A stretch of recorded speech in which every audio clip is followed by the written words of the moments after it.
সাথে একমত পোষণ করি এবং এই কথাটার জবাব বিএনপির কোন নেতা দিবেন না। ডক্টর মাহমুদুর রহমান সাহেব বলেছেন 5ই আগস্টের আগে উনি স্বাধীন ছিলেন না, অন্য কেউ স্বাধীন ছিল না, আমি স্বাধীন ছিলাম না, বাংলাদেশের জনগণ স্বাধীন ছিল না, মুখ ফুটে একটা কথা বলতে পারতো না, দেশের মধ্যে স্বাধীনভাবে একটা বাণিজ্য করতে পারতো না, দেশের ভিতরে রাজনীতি সঠিকভাবে করতে পারতো না, ব্যবসা ঠিক মতো করতে পারতো না, সোশ্যাল ওয়ার্ক ঠিক মতো করতে পারতো না, হসপিটালে ঠিক মতো যেতে পারতো না, জীবন ছিল দুর্বিষহ। তাইলে 5ই আগস্ট 2024-এ ছাত্ররা যেটা এনে দিয়েছে সেটা হচ্ছে আমাদের দেশের প্রকৃত স্বাধীনতা। এই প্রথমবারের মতো আমরা মাথা ঘুরে ভারতের মুখোমুখি দাঁড়িয়ে বলছি, get the hell out, this is our country. Mahmudur রহমানের সাথে আমি একমত। 5ই আগস্টের যে স্বাধীনতা ছিল, এই স্বাধীনতাটা ছিল 1971 সালের 16 ডিসেম্বরের স্বাধীনতার চেয়েও অনেক মূল্যবান। কারণ 1971 সালের 16 ডিসেম্বর যে স্বাধীনতা এসেছে, ওই স্বাধীনতার পরের দিনও 17-18 ডিসেম্বরেও ভারতীয় বাহিনী বাংলাদেশে ছিল এবং পাকিস্তানি বাহিনী বাংলাদেশের কাছে আত্মসমর্পণ করে নাই। কিন্তু 5ই আগস্ট, আমি 5ই আগস্ট বলবো না, আমি বলবো 8ই আগস্ট 2024, যেদিন ডক্টর মোহাম্মদ ইউনূস ক্ষমতা গ্রহণ করেছে, ওই দিন ভারতীয় কোন সৈন্য, ভারতীয় কোন হারামজাদা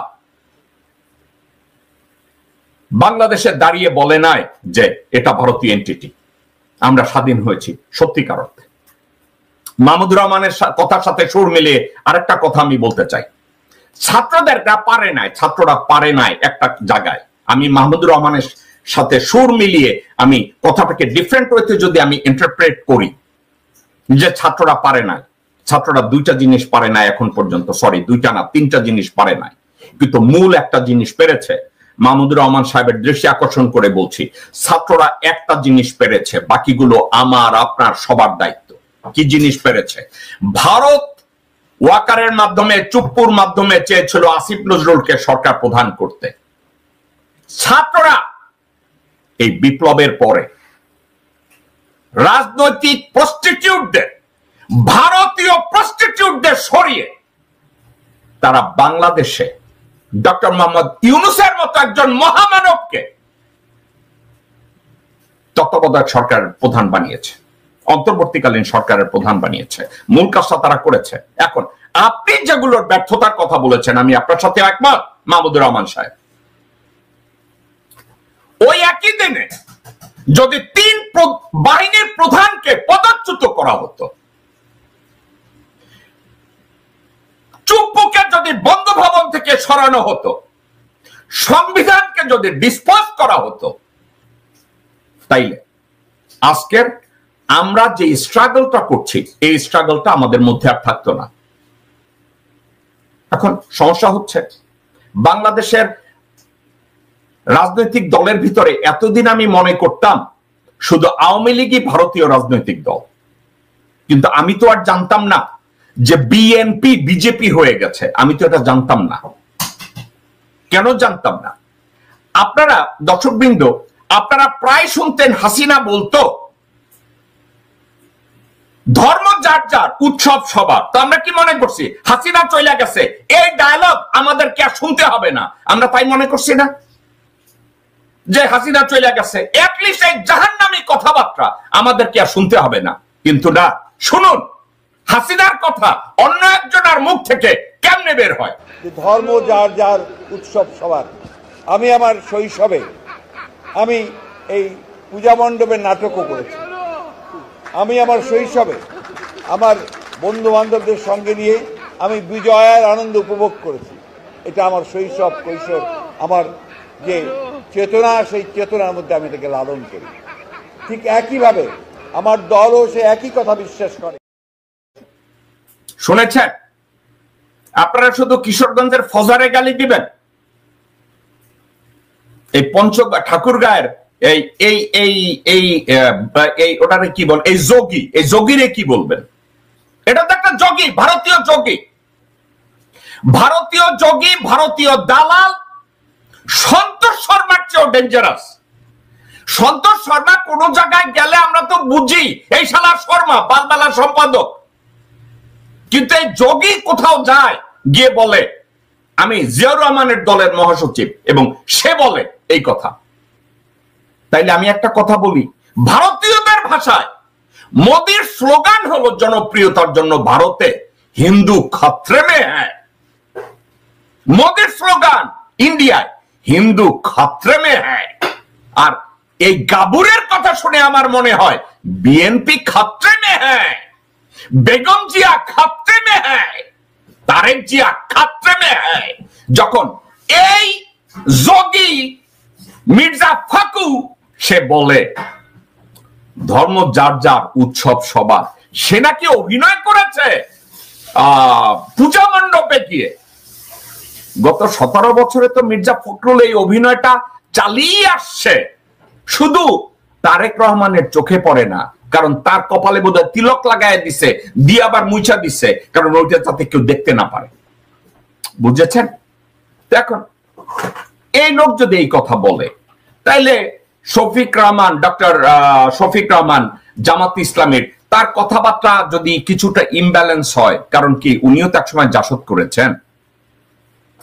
শফিক রহমান অফকোর্স একজন ভালো মানুষ, অফকোর্স নিরহংকারী একজন দূরদর্শী মানুষ, কিন্তু কোন একটা জায়গায় উনি কি ভুল সিদ্ধান্ত নিয়েছেন, অথবা এটার উপরে কি ওনার কোন স্পেসিফিক ব্যাখ্যা আছে?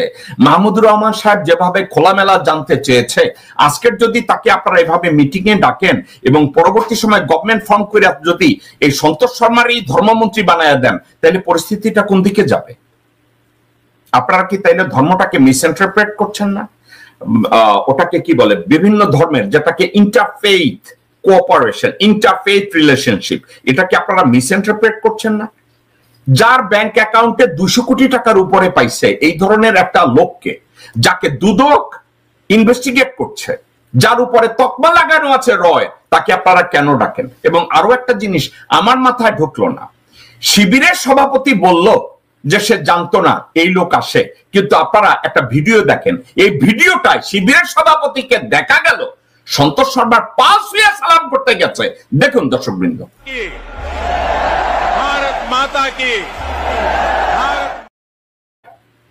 আবার দেখেন ভিডিওটা শুরুতেই শিবিরের সভাপতি কি করতেছে, ভারত মাতা কি। দেখেছেন তো শিবিরের সভাপতি কি? ভারত মাতা কি। তো শিবিরের সভাপতি সন্তোষ শর্মার পা ছুঁয়া মাথা নোয়া উনি কি সেজদা করতেছিল, না পা ছুঁয়া সালাম করতেছিল, নাকি ওটাকে কি বলে নমো নমো হরে রম এগুলো কইয়া সেজদা করতেছিল? কোনটা মানে আসলে কোনটা করতেছিল শিবিরের সভাপতি? তো শিবিরের সভাপতি যদি তাকে হরে রাম কইয়া প্রণাম করতে থাকে, সেবা করার জন্য মাথা নোয়ায়, তাইলে এই উনি এই শিবিরের সভাপতি কেন ব্যাখ্যা দিতে গেল যে না আমরা জানতামই না উনি আসছে? এবং এই শিবিরের সভাপতি যখন এই প্রণাম করতে গেছে, পাশে তো মানব জমিনের সম্পাদক মতি মিয়া বসে আছিল। এই মতি মিয়া তো আরেক গাবুর, হুবড়ি, এও এর মতো মির্জা ফখরুলের মতো ড্রামা জানে। ড্রামা জানে কেন জানেন? সে সত্যকে গ্রহণ করতে পারে না। ওয়াকারের মিনিমি বাটপার মুশফিক ফজল আনসারী যখন স্টেট ডিপার্টমেন্টে গিয়া ম্যাং ম্যাং করতেছিল, আমি কথা বলতেছিলাম, এই মতি মিয়া আমাকে রেফার করছে জনৈক বাংলাদেশি, এবং আমি যখন ফোন করছি বলে আস্তাগফিরুল্লাহ, আমি ভাই আমি বিষয়টাকে এইভাবে জানতাম না। পরে আর আমার ফোনের ডরে উনি আর অফিসেও বসতেন না। এখন এই মতি মিয়ার পাশে বৈশা, মানব জমিনের মতি, তার পাশে বৈশা শিবিরের সভাপতি যখন এই সন্তোষ শর্মাকে পারে তো সেজদা দেয়, তো তাইলে কি হইলো? আবার দেখেন আপনারা একটু শিবিরের সভাপতির, একটু আপনারা দেখবেন, শুরুতেই দেখবেন ভারত মাতা কি। দেখছেন? দেখুন, সে যদি ওখানে বসে বলে আমি এটা করি নাই, আমি সন্তোষ শর্মাকে চিনতাম না, পা ছুঁয়া সালাম দিতে যাই নাই, এই কথা তো এখনই পার পাবে?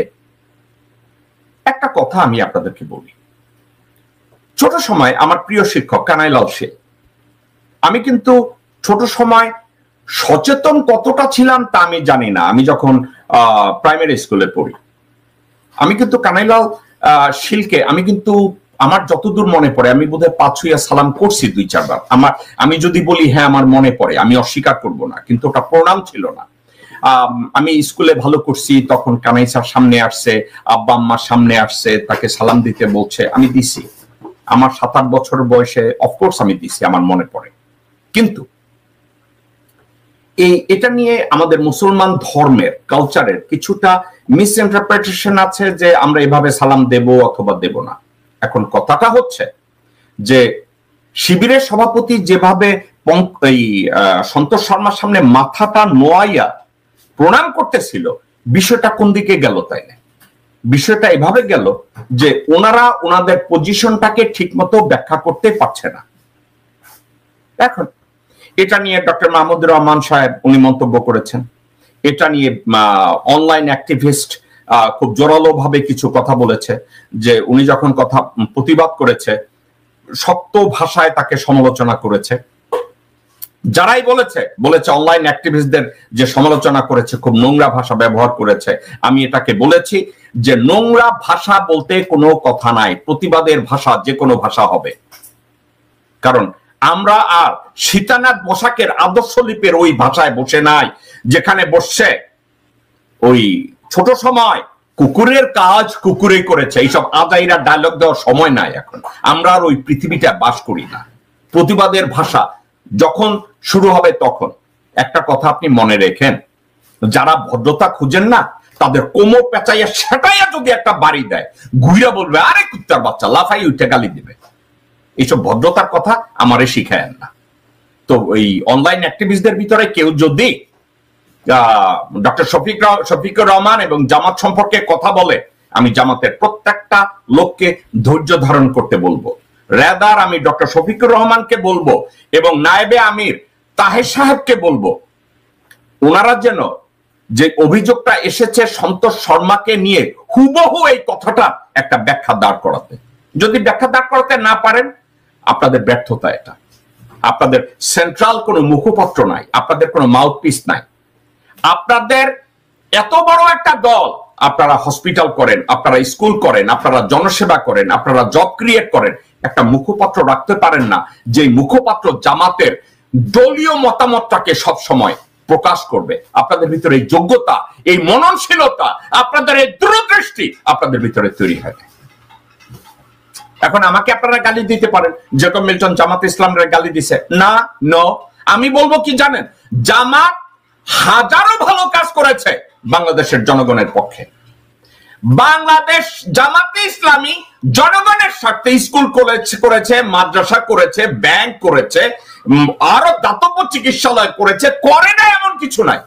কিন্তু এত কিছু করার পরে এটার যে একটা কৃতিত্ব, এটা নেয়ার মতো যে ভাষার প্রয়োগ, এটা নেয়ার মতো যে আলাপ আলোচনা,